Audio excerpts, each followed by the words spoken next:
Welcome, everybody, to hashtag Hamazura Day. Yay! Can I get some Pogazuras in chat? I will do the honors. It's capital P. Okay. Yeah, it's actually an emote. A capital P. There we go. Yeah. So, welcome to the Hamazura Day Hamapodcast, as I've lovingly called it. What the heck is a Hamazura Day? So, basically, there was a situation where the best character in a certain magical index was kind of getting ignored by the fandom and by the, everybody responsible for marketing material for the anime, for the producers of the mobile game. All of them were disrespecting Hamazura Shiage, and Hamazura Shiage is also one of the few characters that doesn't have a birthday, so we decided to just fucking make a Hamazura Day. And so every year on the 23rd of April, we get together and we celebrate the glory that is our wonderful Hamazura Shiage. And I've got Lobo here with me today to join the festivities. Now, let's just fucking get into this shit. All right, so who is Hamazura Shiage? Because I need to do this preamble in case anybody watching this doesn't know who he is. And I think this is going to be basically our attempt to try and convey why Hamazura is actually the best anime character ever. Or best light novel character. We might go for that instead. So, Hamazura Shiage is a character who was introduced in volume 13, I think, of a certain magical index. Can we fact check that real quick? Volume 13 index. Actually, no, his actual canon introduction was in SS1, which is, contrary to the title, not a side story. It is absolutely essential reading. Okay, it was volume 15, I believe. That was the skill out event where he was skill out uprising. Yeah, the skill out uprising was in SS1. Sorry, you're really loud, so I need to turn you down a tad. Let's put you down to 100%. Torara Majutsu Index Volume 15. Right. So yeah. So Hamazura was introduced to Index SS1, and he made his formal debut as a protagonist in Index Volume 15. Now, it's pretty fucking weird to introduce a protagonist in the 15th book of your light novel series, but Kawachi Kazuma said fuck you to convention, and he did it anyway, and he introduced to us one of the best characters of all time. I need to post a link to the Twitch just in case anybody is still getting in. We are organized here today, folks. It is a professional stream for professional people. Here. Hamazura Day podcast. Woo. Okay. Yeah, so freaking what's his deal? So Index already has two protagonists by this point, not counting Railgun. If you count Railgun, there's like Misaka. But so we got Kamijo Toma introduced in the first book. Accelerator was introduced in the third book, and he became a protagonist in like the fifth book. And then I suppose technically we also have Kuroko Shirai, who was a protagonist of the what was that 6th, 7th, 8th book? I think it was. Yeah, 8th book. And that was kind of a bit of a deviation, but she comes back a bit in later books. But yeah, so Toma and Accelerator are the main two, right? Also, yeah, but there's one other protagonist I'd like to mention because I think she does count, and that would be number 5. Oh, wait, number 5? Are you talking about? She did get an entire book, and it did have later perspective character chapters. So I think it's fair to say that she's one of the protagonists. Yeah, but she doesn't come into much later. Yeah, much later. But I just think it's funny that it's like, 15 books in, they introduce Hamazura, and he's not even the last main character they introduced. No, yeah, that's absolutely true. I think Shakaho has risen to protagonist status. She's been like 2 or 3 books she's been a protagonist in now, so yeah, she's getting up there. But yeah, fucking Hamazura. So like, I was doing some stats because like, I think a lot of people, especially people who have only watched the anime, tend to discredit him as like a main character. A lot of people like who didn't watch Index 3 don't even really know who he is. And this guy, fucking fantastic, and a very important character, as it would turn out. I ended up crunching the numbers, and it actually turns out that he's been the protagonist of more books than Accelerator has at this point. Which is wild to me. What was the exact number? It was... I tweet too much. I have to scroll through a million tweets. Here it is. I think I have an explanation for that, though. Toma has been the protagonist of 45 books, and Hamazura has been the protagonist of 19 of them. So, shout outs to my boy Hamazura. What were you going to say, Toma? I called you Tomo. What the hell? I'm Tomo's Toma your now. Nice, oh my god. Lobo Tomo. I love it. Lobo. Okay, so I forgot. Professional podcast. Let's keep moving. Yeah, just let me think for a second. I'll try and remember. So Hamazura Shiage was, again, he was like formally introduced to the protagonist in the freaking volume 15, the Battle Royale arc. That's what it's called. And so his first introduction in SS1 was like, he was basically a member of a group of thugs, of delinquents in Academy City. You know, basically the whole idea is this city is built up of 1 million espers, and children, when they go through the Esper curriculum, they either get really powerful abilities or they get no abilities at all. Those with higher, you know, more useful and more powerful abilities tend to be ranked higher. Like, there's a whole ranking system in the city. And so if you're level 1, then level 5 is the highest. So if you're level 5, then you get a lot of social privileges, a lot of clout, and a lot of scholarship money, it turns out. All the level 5s are extremely rich and, you know, well imbursed for being a part of the city. However, if you have no abilities, you're basically a second-class citizen. You know, it's not to the extreme that you're, like, you know, forced into homelessness, but I think what you'll find is many do end up turning to crime just to get by. Because, like, you look at Kamijo Toma, right? He's a level 0, and he is always on the brink of starvation. He is, like, barely surviving. And of course, Index coming in doesn't really help things. But the poor guy is not doing too well. And, like, he scrapes through barely, right? But I feel like he is probably one of the lucky ones, because while we don't know a lot about Hamazura's past, it must be pretty clear to us that he was mistreated by the city as a result of having no powers. Like, he went through the curriculum and got absolutely nothing. So he basically ended up falling in with, you know, a bunch of criminals, a group of delinquents called, what was it? Skill Out. I always get anti-skill and skill out mixed up. Skill Out is the gang. And, you know, this gang is introduced in SS1 as targets that Accelerator and group need to take care of, because, you know, they're basically, Accelerator's basically been blackmailed into helping do dirty jobs for the city to pay off his debt for, like, destroying a bunch of buildings. And one of his targets is, like, a ringleader of Skill Out, Komabaritoku. Fucking, this guy is basically single-handedly leading a revolution in Academy City, like, trying to, like, you know, really fight for the rights of people who have been stepped on in the city. And Hamazura is one of the people of that group. And Kababa Ritsuku basically shows that even if you don't have any powers, there are still ways to fight against the powerful.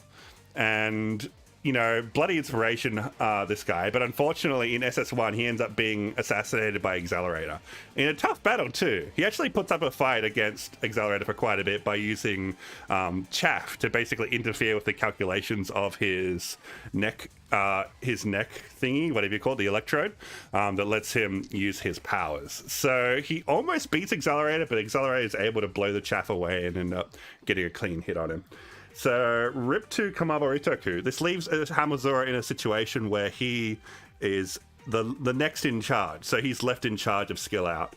And it kind of leads into an impossible situation where he has to lead his group to success against, this city that is trying to kill them now. The city is basically deemed Skillet a threat, and so they're sending all of the heroes, sending Toma, sending Accelerator off to take care of them. And this leads to a confrontation between Hamazura and Toma, where Toma is basically pointing out that Hamazura has kind of lost his way, and he needs to get back on the virtuous path, as Toma is wont to do. And it ends up getting through to him. Hamazura, I don't think he was exactly in the wrong, but it was definitely I feel like he was definitely falling off the deep end when Komabo Ritaku died. They kind of lost the ideological pillar of the group, and they were kind of just freaking out. And Hamazura just kind of decides to get out of that life and ends up joining Item, which is a what would you call them? A group of Esper mercenaries group. God, these names. And at first he really feels I suppose Toma's words haven't really sunk in just yet, but he's joined this group, and he's basically surrounded by these powerful Esper girls, and he's kind of just their lackey, just kind of driving them places, getting them where they need to go, and that's all he can really think to do at the moment. But as time passes on, he sees that there's a rift between him and the Espers. He definitely, it's almost like a kind of a class struggle in his head. He sees the Espers as inherently superior and looking down on him, and it really gets to him. But by the end of the Battle Royale arc, we actually have a situation where him and Taketsubo are fighting to protect each other from School, which is another group that's come to invade them. And he kind of realizes that, wait a second, Espers aren't all horrible people, and they actually can care for someone like me. And it ends up creating this fantastic scenario where Hamazura is basically, he finds something he wants to protect, and really fight for in Taketsubo. So it ends up becoming sort of a struggle against all odds to protect, this girl that he admires, and it's fucking fantastic. I strongly recommend checking out the manga or light novel of the Battle Royale arc if you haven't, because the anime kind of botched it a bit, especially with regards to Hamazura's story arc. But yeah, he comes out of this where he has to confront Mugino, the leader of Item, who's basically gone completely off the deep end into insanity, and is willing to do anything she can to get revenge on School, who ended up, ruining her plans. And Hamazura has to step between Mugino and Taketsubo to protect her. And, Taketsubo's in a very vulnerable position, because while she does have an exceptional Esper ability in Aim Stalker, she's also extremely vulnerable, because when she uses her ability, she has to use a drug called Body Crystal, which kind of makes her body go haywire, and if she takes too much, then she'll literally die. There's a scene of it there on the slideshow right now, protecting Taketsubo. And yeah, Mugino, the leader of Item, is one of the level 5 Espers. She has the power of Meltdown, and she's incredibly powerful. There's a lot of science mumbo jumbo. I'm not going to get into the whole spiel of it, but she can essentially shoot beams of electrons. And it's extremely powerful, can basically melt through anything. Very deadly. And Hamazura has decided that he is going to stop this murderous, rampaging level 5 from killing the girl he likes. And he fucking stands up to her. And it's the most amazing confrontation, because, as we have pointed out, Hamazura has no abilities. He's just an ordinary fucking dude. And he defeats Mugino. Not really through luck. People like to say, oh, he's just beating, Mugino because he's lucky. No, fuck that. He uses ingenuity and strategy, and he uses the fact that she is so confident in her abilities to defeat her. And it's one of the best fights in the series, in my opinion. It's very gory. He fucking takes out her eye to make sure she can't aim her beams correctly. It's extrememely brutal. He's unloading a gun worth of bullets into her, and she's still fighting. It's pretty extraordinary. But in the very end, he manages to defeat her. He manages to save the girl, and fucking all is right with the world. And this is just kind of the point where Hamazura rises to the point of a protagonist and ends up going through his own stories in the Index series alongside Accelerator and Toma. We see the three of them there in NT2 on the slideshow there. this guy, I love him because like he's extremely relatable. Like we have a cast full of characters that all have these extraordinary powers. Hamazura is just the ordinary dude that just like gets caught up in crazy shit, and he just has to survive.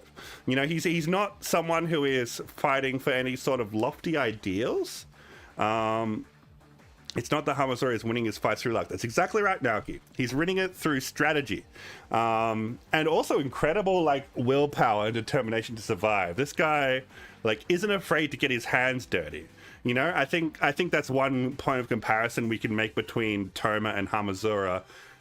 Toma is always going to be the idealist. He's always going to push through with, you know, ideals of, like, you know, fighting for peace, fighting for justice, but like protecting people.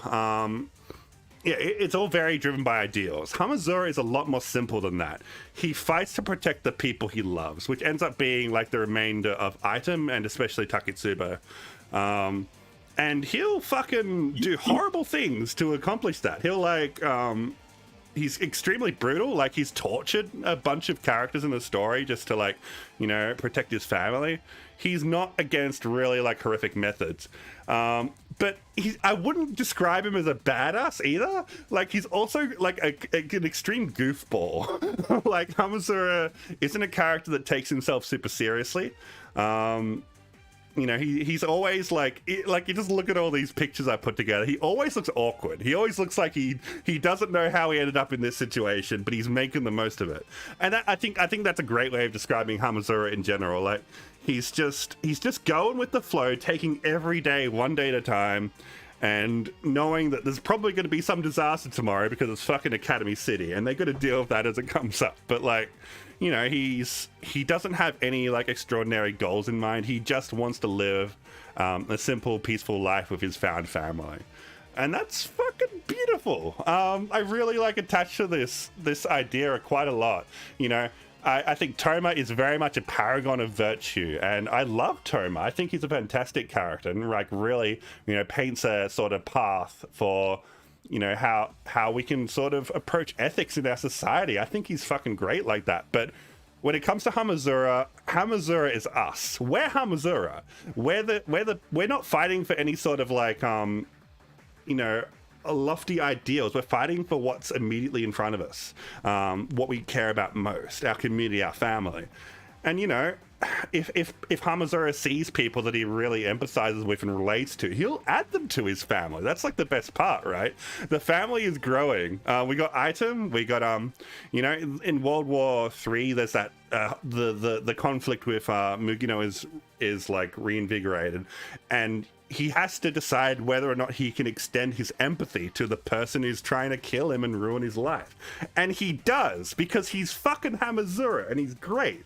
He has a heart of gold, and he's able to recognize when people are victims of unfair situations, and, you know, actually put aside that. Sorry, I need one to interrupt because it's important to get out. He forgave a person who killed one of his friends. Yeah, he did. That is true. Mugino killed Frenda, and everyone, I know some people still haven't forgiven her for that. Let's be clear here. Mugino is not a great person, and I think she knows that. I think Hamazura knows that, but he's still able to forgive her because he's a fucking boss. He is like one of the nicest people like I've ever seen in a work of fiction, but not like, you know, not like in a sort of like idealist, overly idealistic, naive sort of way. He just recognizes that Mugino is also a victim of a system that benefits from them fighting each other. Like, he realizes exactly how she's been manipulated and how the situation can be resolved with empathy. And that's fucking powerful shit. I can't really overstate that. He knows that Mugino is fucked up, and his mission is to stay with her so that she can atone for her sins for the rest of her life. And that's fucking badass. God, I love this writing. But yeah, like, the story, like, really makes a point that Hamazura is never, particularly, he's never going to be a hardened badass, you know? He's always very down to earth. He's always humble, I suppose. But yeah, like, Lovo, do you have any thoughts to add? No, I think we're good there, but I will go back to the one that I had forgotten and then remembered, which Yeah. was why Hamazura is the second most used protagonist in the Index series instead of Accelerator. Okay. I don't think that is to do with Accelerator or Hamazura being better or worse than each other. I think they're both great. But I think the reason Hamazura gets more screen time is a story trope reason, which is a story without tension isn't a good story, and Yeah. Accelerator is too powerful for there to be any tension when he's the main character for most of the time, unless there's some incredible threat. And you Yeah. just can't have ridiculous threats to Accelerator show up every single time. Hmm. It would become bland. So Yeah. Kamasura is a much better protagonist to have a story that has a lot of tension. Yeah. Oh my god, there's a picture I made. Family Guy. But yeah, absolutely. I think if over-reliance on Accelerator can result in a bit of a one-punch man sort of situation, but I think Index is really good at leveraging that too, because they put in lots of situations that Accelerator's powers can't instantly resolve. But the number of those you can possibly think of are limited, right? Whereas the number of situations that Hamazura can have utility in are endless. In World War III, I think it really highlights how he's so versatile as a character, because he's there to represent the people on the ground that are being affected by the war in Russia. God, saying that sentence is really, really real right now. So we got Toma is fighting the fight against Fiamma, trying to resolve the heart of the issue. Accelerator is using his power to fight the Angel. He's trying to resolve things from his own angle, but he's the one that's really tasked with fighting the most powerful enemy.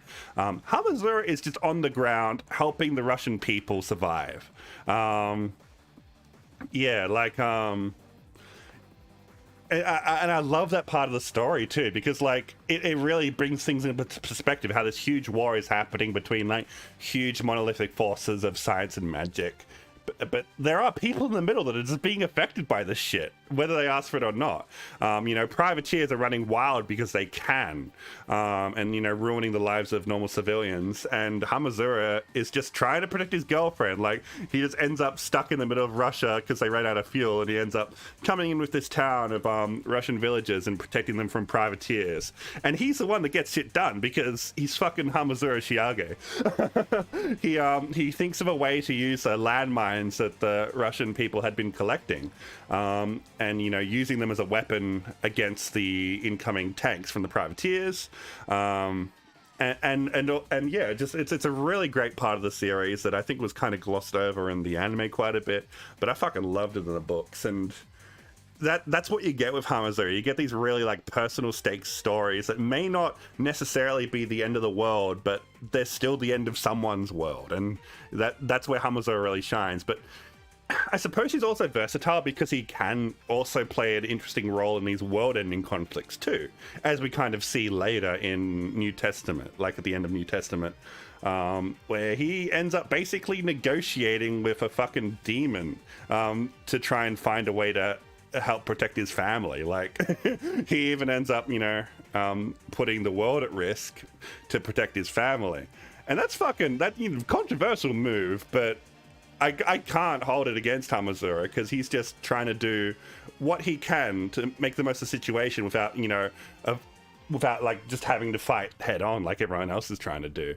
And he even tries to manipulate the situation in his favor. He doesn't obviously want the whole world to end, but he has very specific goals, and he will do anything to reach them. And that puts him in direct contrast with Accelerator and Toma sometimes. Usually they're fighting on the same side, but sometimes they're not, because their goals differ a little bit.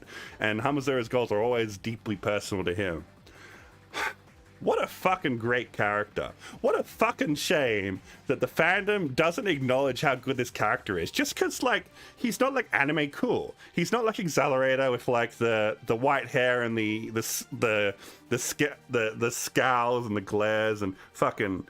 like, Accelerator is a very pretty character, right? He's a cool anime boy. Kakine is a very pretty anime character. Toma is more of a conventional protagonist. He's not, like, super attractive, but he's got that, like, upbeat shonen vibe. Hamazura is just an anime spiky hair. Anime spiky hair, yeah. But Hamazura is just a fucking dude. He's fucking Shaggy from Scooby-Doo. I don't know. He doesn't have a very conventionally attractive design, and I don't think he is meant to be attractive, but I fucking love this guy. I think he's got like one of the most endearing and shining personalities of any work of fiction I've ever seen. And every time he comes up in the books, I get so fucking excited. Let's go, Hamazura. What's gonna happen next? He's always fucking like... he's always behind a wheel driving some characters to some place and always ends up stuck in the wrong place at the wrong time. He picks up a couple of girls and they turn out to be ancient magic gods, and he just doesn't know that he's ferrying these magic gods around Britain while there's a war going on. And, you know, I guess in a sense that he's got a little bit of Toma's bad luck like that. But yeah, like, you know, the more recent books, it's kind of been a big focus on police brutality. I wonder why Kamachi's writing about police brutality in the current year. It's a mystery. But Hamazura plays it. Going back to Russia soon, and I'm not excited about that. Oh, God. Maybe.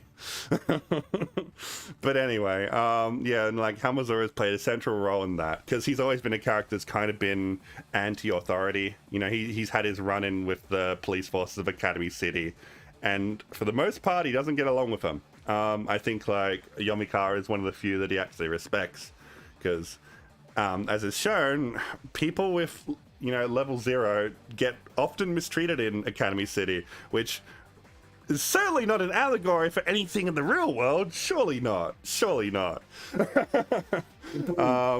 You know, Hamazura, like, if they wanted to be extra subtle, they just need to, like, make Hamazura black, really.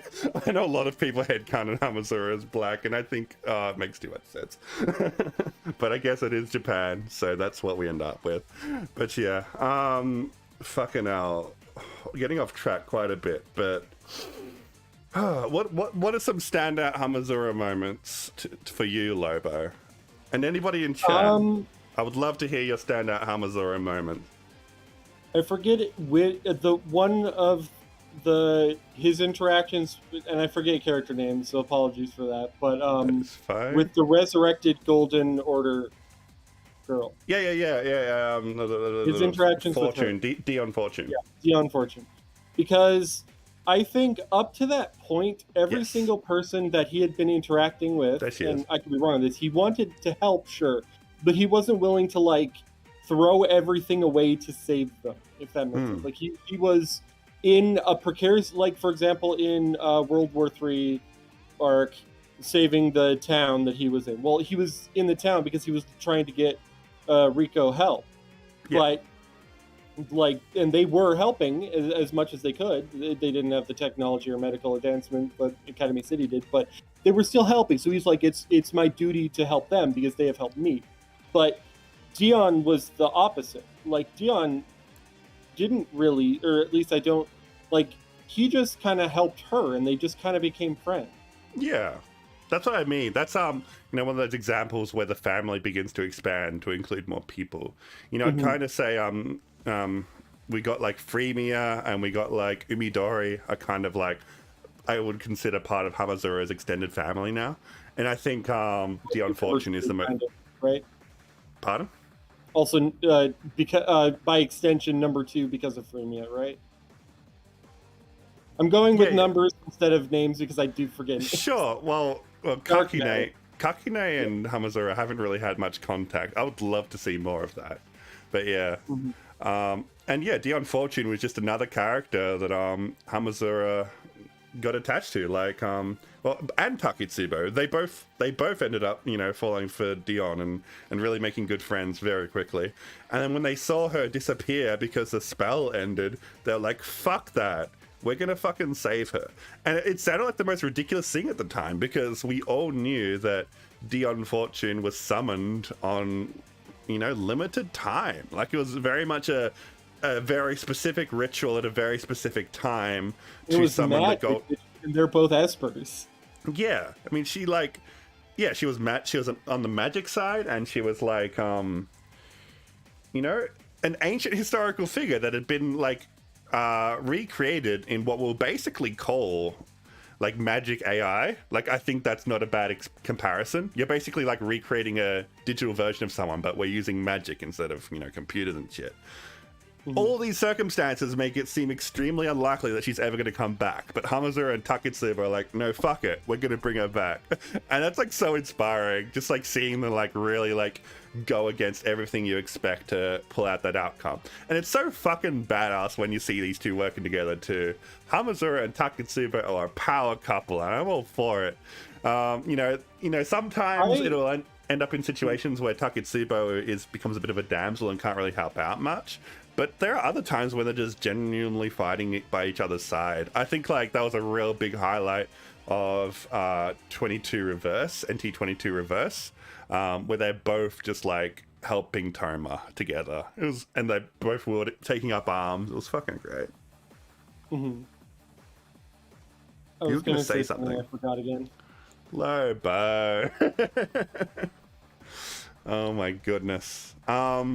It'll come back to me. Just let me interrupt you when I get it.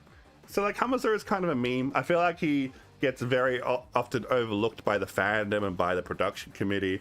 You know, like, in all of the, like, art for the Index 3 anime, he was barely present. But I feel like after the Blu-rays and soundtracks and stuff coming out, he actually, like, appeared prominently on some of the main covers. So I feel like... correct me if I'm wrong. Well, nobody can correct me. It's just speculation. But I kind of get the feeling like Kamachi and Haimura were really pushing hard for Hamazura to be represented because he is fucking important. I absolutely believe that. And the main thing that makes me believe that is the casting for season 2 of Index. Because Hamazura shows up at the end of season 2 of Index. And who did they cast? They casted Satoshi Hino. And that is a big name voice actor.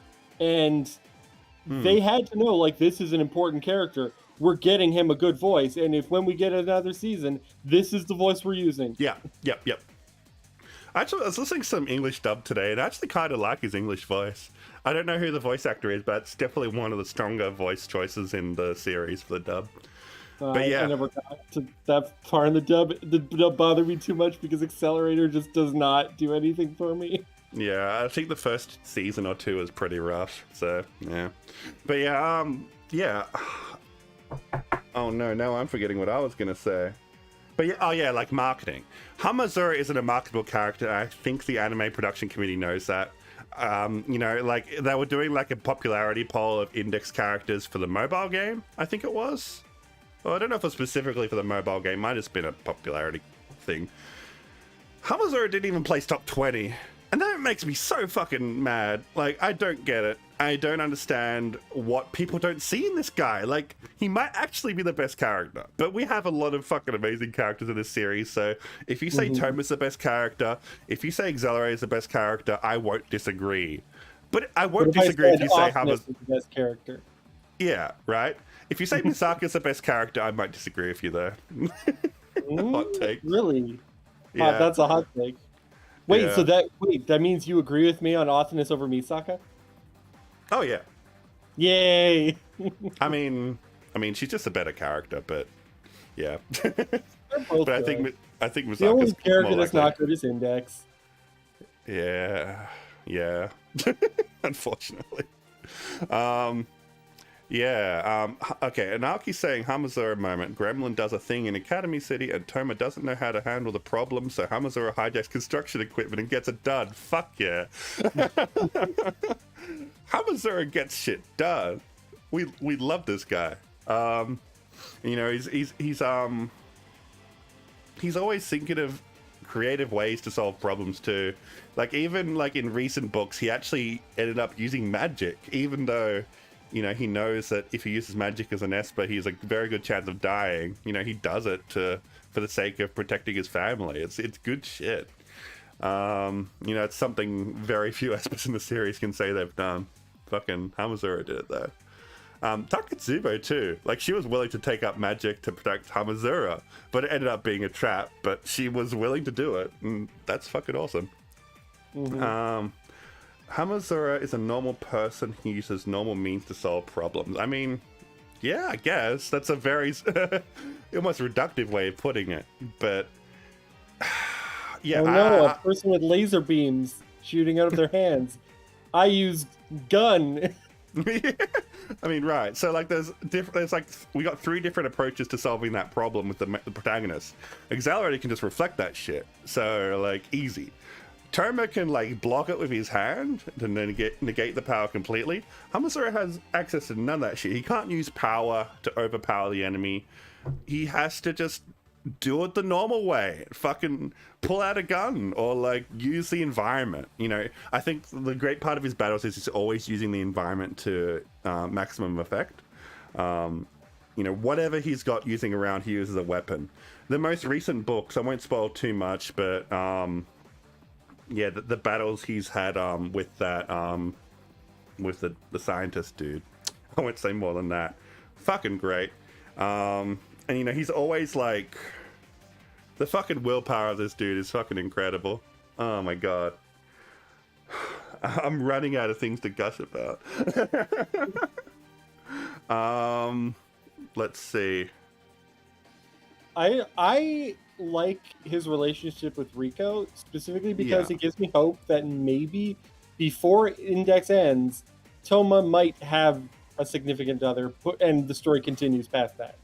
It's also possible he's doing that because Toma will never have a significant other. I'm aware, but like the fact that he can write a believable good romance makes me hopeful. Not full of hope, just like, well, that's literally hopeful. Dumb wording. But like, it could happen. I don't think it will, but it could. It is really rare too. It shouldn't be rare, but it is rare to see a protagonist in a loving relationship in like an action series. It just doesn't happen very often, in my opinion. But this is definitely one of the examples of it done really well because, you know, they're both capable of supporting each other in different ways. You know, it's not always Hamazura protecting Rico. Sometimes Rico is protecting Hamazura because she is a level 4. And, you know, she has certain abilities and utility that Hamazura doesn't have. Yeah, it's good. I do wish Taketsubo had a bit more utility. Maybe that'll be addressed at some point later in the story. But still, like I say, that bit where she's supporting Hamazura with the Gatling gun in NT22 Reverse was fucking great. She also isn't afraid to get her hands dirty to protect the one she loves. Yeah. What can I say other than I hold a bit of disdain towards a fan that doesn't get why this character is so good just because he's not like a cool anime boy. But to me, he's the coolest because he's so honest. He's so earnest. He doesn't hide his blemishes. He's a fucking normal person, a real person, right? He feels like one of the most real characters in the series, or like even in anime in general. Because there's full blemishes on display. He's very much an anxious dude. You know, he's not like super confident. He's always doubting himself, always questioning himself. But he takes action when he needs to, and he has a surprisingly remarkable intuition for survival.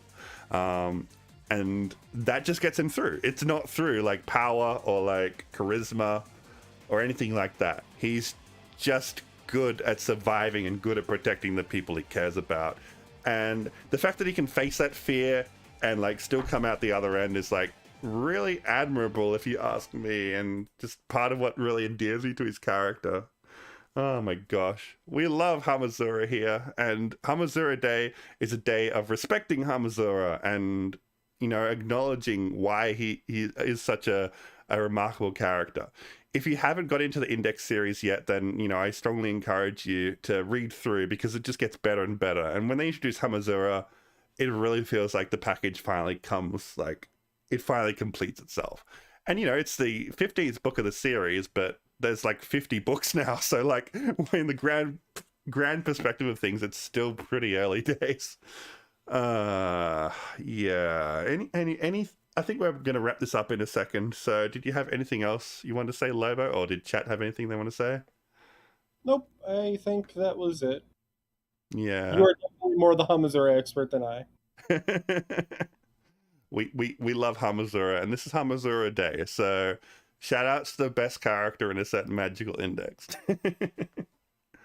Gosh.